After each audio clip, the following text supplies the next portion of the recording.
وَلِلَّهِ مَا فِي السَّمَاوَاتِ وَمَا فِي الْأَرْضِ وَلَقَدْ وَصَّيْنَا الَّذِينَ أُوتُوا الْكِتَابَ مِنْ قَبْلِكُمْ وَإِيَّاكُمْ أَنِ اتَّقُوا اللَّهَ وَإِنْ تَكْفُرُوا فَإِنَّ لِلَّهِ مَا فِي السَّمَاوَاتِ وَمَا فِي الْأَرْضِ وَكَانَ اللَّهُ غَنِيًّا حَمِيدًا۔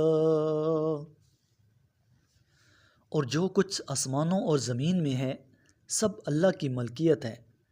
بتحقیق ہم نے تم سے پہلے اہل کتاب کو نصیحت کی ہے اور تمہیں بھی یہی نصیحت ہے کہ تقوی اختیار کرو، اور اگر کفر اختیار کرو گے تو آسمانوں اور زمین کی ہر چیز اس کے قبضہ قدرت میں ہے، اور اللہ بڑا بے نیاز قابل ستائش ہے۔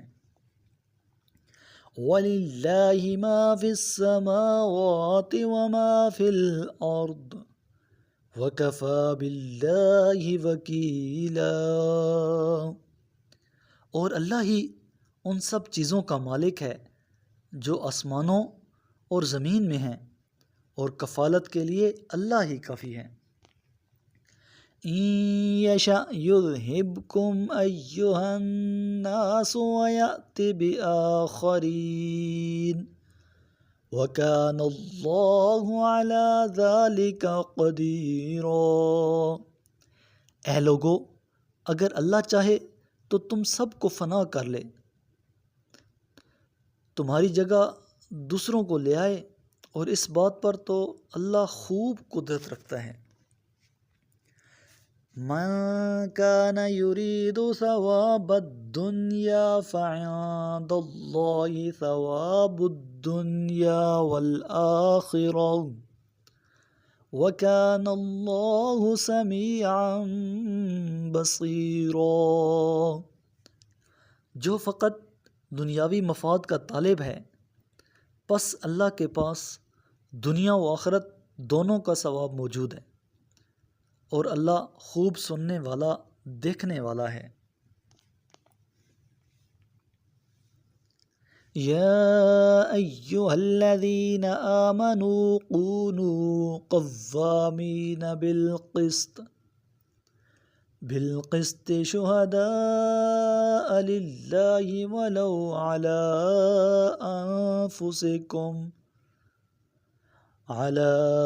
أنفسكم أو الوالدين والأقربين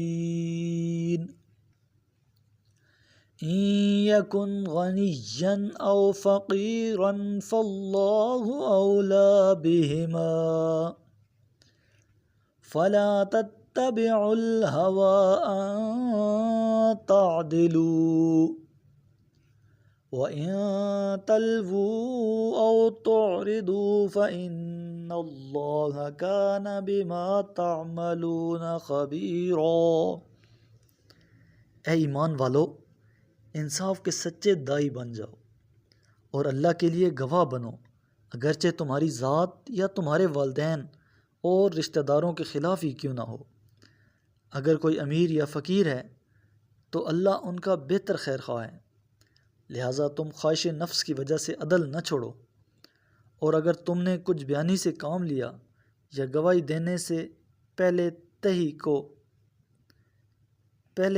تہی کی تو جان لو کہ اللہ تمہارے اعمال سے یقیناً خوب باخبر ہے۔ میرے محبوب کریم علیہ الصلاۃ والسلام نے ارشاد فرمایا، اقرأوا القرآن، قرآن کی تلاوت کیا کرو، فَإِنَّهُ يَأْتِي يَوْمَ الْقِيَامَةِ شَفِيعًا لِأَصْحَابِهِ، یہ قیامت کے دن اپنے پڑھنے والوں کا سفارشی بن کر آئے گا۔ صدق اللہ العظیم۔